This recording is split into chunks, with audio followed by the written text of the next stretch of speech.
Hey there, fight fans! Welcome back to Takedown MMA.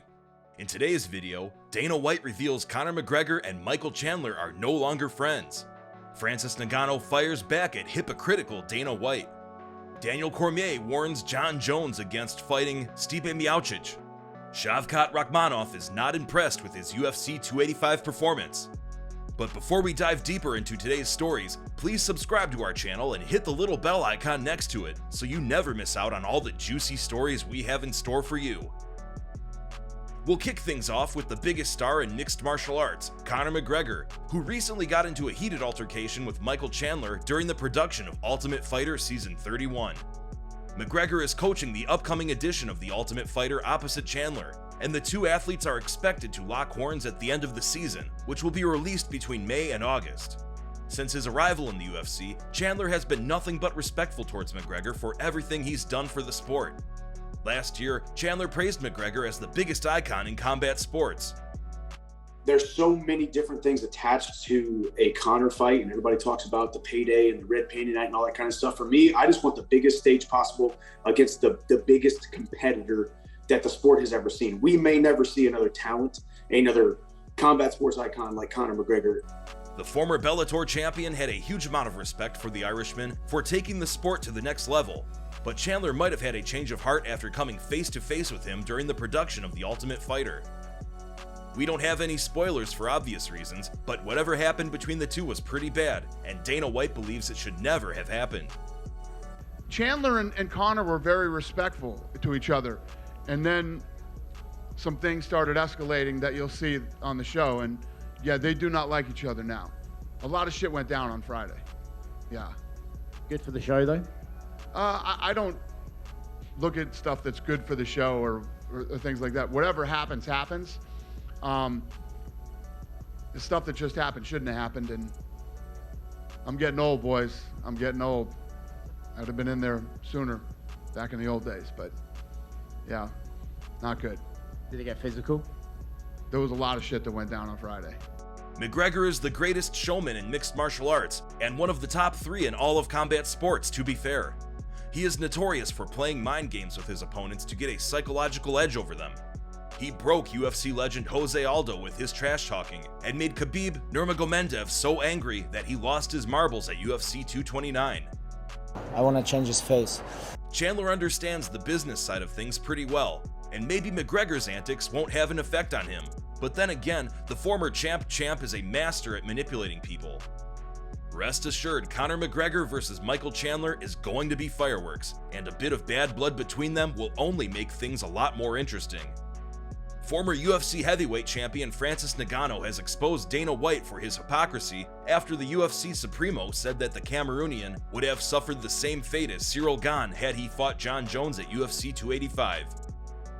Jones made a legendary return to fighting in his heavyweight debut against Ciryl Gane at UFC 285, where he made light work of the Frenchman, submitting him in 2 minutes and 4 seconds of the first round to claim the vacant heavyweight title. In his post-fight interviews, Jones challenged the consensus heavyweight GOAT Stipe Miocic to a super fight, and even took a few jabs at Ngannou. Francis is a big old Dana White also fired shots at Ngannou, saying that the New York native would have dispatched him the same way he defeated Ciryl Gane. Naturally, Ngannou didn't hold back and posted a clip in which Dana had praised him at the expense of Jones, after the Cameroonian captured the heavyweight title by defeating Stipe Miocic at UFC 260. Jones, when I'm home watching this fight, I start moving to 85. To be fair to Dana, he's doing exactly what any promoter would, which is blowing things out of proportion for the VIPs.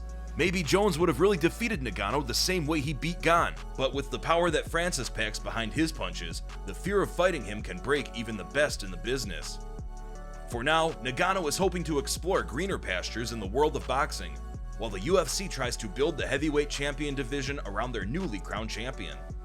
We'd love to hear what you have to say about Dana's comments, so do give us your thoughts in the comments section below. After making similar claims about Ciryl Gane, Daniel Cormier believes Stipe Miocic would be a ridiculously tough fight for Jon Jones. Having conquered the heavyweight throne, Jones will likely put it on the line against former 2-time heavyweight champ Stipe Miocic. Stipe Miocic, I hope you're training, my guy. You're the greatest heavyweight of all time. And that's what I want. I want you real bad.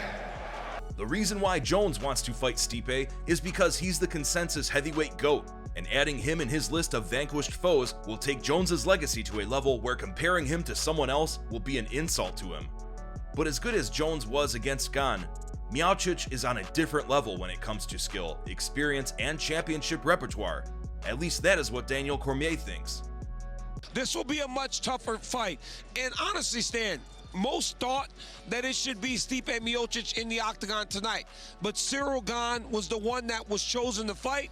Many thought he could present some real challenges to Jon Jones, but it was proven very quickly that they weren't on the same level. Stipe Miocic, though, will be much tougher for Jon Jones because not only does he have the wrestling to defend takedowns, he also is a champion himself with a lot of championship experience. Having fought Miocic thrice for the heavyweight title, Cormier is the person who knows his former foe inside out, so we'll take his word for it. But Jones isn't the kind to underestimate his opponents, especially ones who've proven their mettle time and again. For Jones, fighting Miocic is the biggest opportunity of his life, and he's going to be stronger, sharper, and better come fight night. He'll be more than ready for it. My whole world is going to be focused on him. This is the biggest opportunity in my life to beat the heavyweight GOAT, and I'm going to give it everything I got. Absolutely everything I got. Call it recency bias or whatever you may, Jones looks unbeatable at this point in time, but Stipe Miocic thinks he's that guy. I mean, listen, one fight at a time, but yeah, 100%, she's gonna go my way. Miocic isn't short on confidence, but actions will speak louder than words when the time comes, and it'll take a seriously big effort from him to take down the greatest of all time, who's also now the pound-for-pound #1 in the UFC.